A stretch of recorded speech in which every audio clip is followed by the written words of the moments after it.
Sa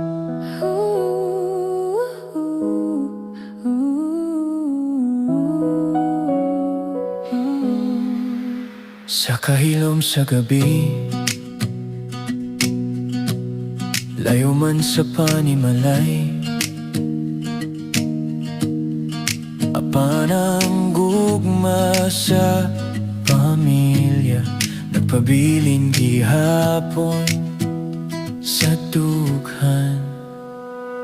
Sa langyaw nga yutan naglakaw, bit-bit ang damgo sa pamilya.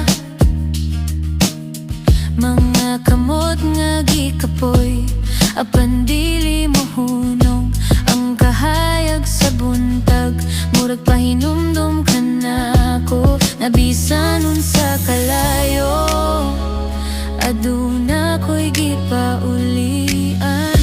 Kung usahay mo kurog ang dughan, sa kamingaw nga mo labay ako walang hinumduman. Ngano ko ning lakaw, padulong sa bituon ang akong mga lakang. Bisan layo ang dalan, dili ko mohunong. Isa matag pagpaningkamot, naamoy kalipay ug ang akong pag-antos mahimong kahaya.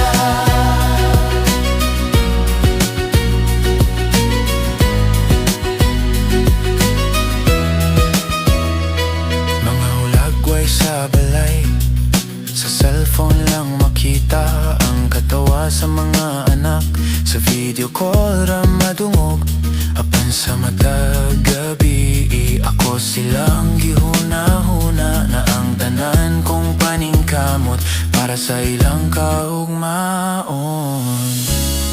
Kung kapoy nakaayo ang lawas, ug luha nagtago sa mata,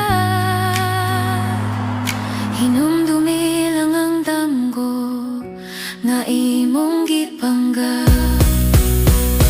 Padulong sa bituon ng akong mga lakang. Bisan layo ang dalan, dili ko mohunong. Kaysa matag pagpaningkamot, naamoy kalipay ug ang akong pag-antos mahimong kahaya.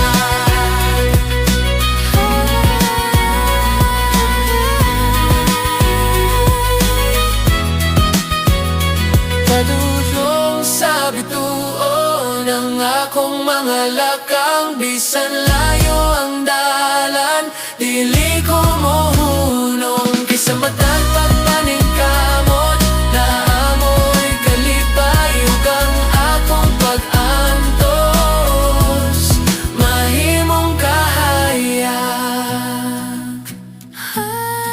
Usa kaya